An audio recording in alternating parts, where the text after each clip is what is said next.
समूह की शक्ति। नंदनवन के एक वृक्ष पर गौरैया का एक जोड़ा रहता था। उस वृक्ष पर उनके पक्षी रहते थे। गौरैया ने अंडे दिए थे। गौरैया का जोड़ा बड़ी बेसब्री से उनमें से बच्चे निकलने का इंतज़ार कर रहा था। उसी जंगल में एक दुष्ट हाथी रहता था। उसे अपनी ताकत का बड़ा घमंड था। यहाँ तक कि जंगल का राजा शेर भी उससे लड़ने से बचता था। उसे जंगल के पशु पक्षियों को सताने में बड़ा मज़ा आता था। वह जानवरों को अपनी सूंड में लपेटकर दूर फेंक देता था। पक्षियों के घोंसले तोड़ देता था।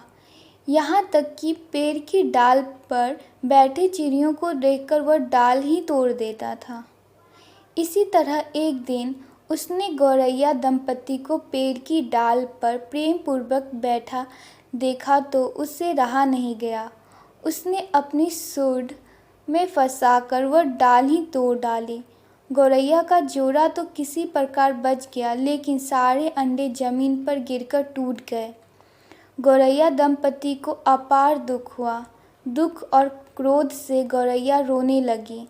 उसी वृक्ष पर एक कठफोड़वा भी रहता था। उसे गौरैया का दुख नहीं देखा गया। वह उससे सांत्वना देने लगा। तब गौरैया बोली, इस दुष्ट हाथी ने हमारा घर उजाड़ दिया, साथ ही हमारे बच्चे को जन्म लेने से पहले ही मार दिया। जब तक इससे साझा नहीं मिलेगी, मेरे मन को चैन नहीं मिलेगा। कठफोड़वा ने जवाब दिया, हम बहुत छोटे और शक्तिहीन हैं। अकेले तो हम उसका कुछ नहीं बिगाड़ सकते, लेकिन साथ मिलकर हम उससे सज़ा देने का प्रयास कर सकते हैं।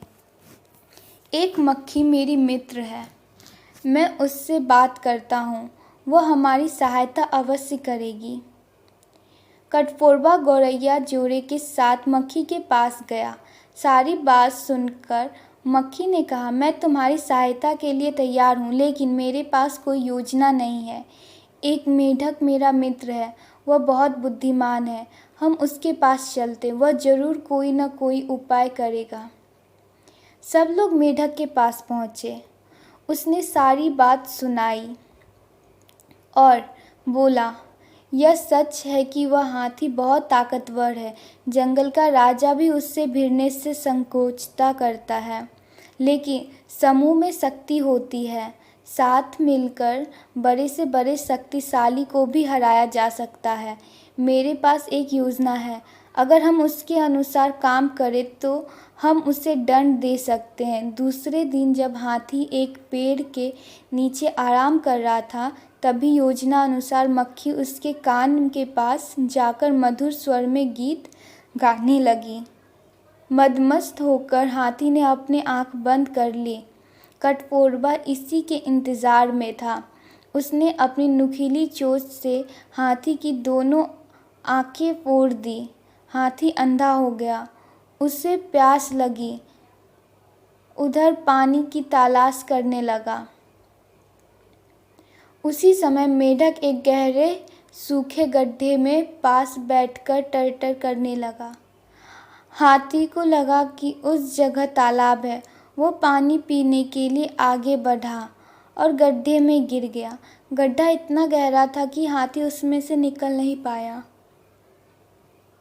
जिसके कारण भूख प्यास से उसकी मृत्यु हो गई। इसी तरह सामूहिक प्रयास से छोटे छोटे जीवों ने विशालकाय हाथी को ख़त्म करके उसे सजा दे दी। सीख, समूह में शक्ति होती है। सामूहिक प्रयास से असंभव दिखने वाली कार्य भी पूर्ण किया जा सकता है। कहा भी गया है, संघे शक्ति कलयुगे।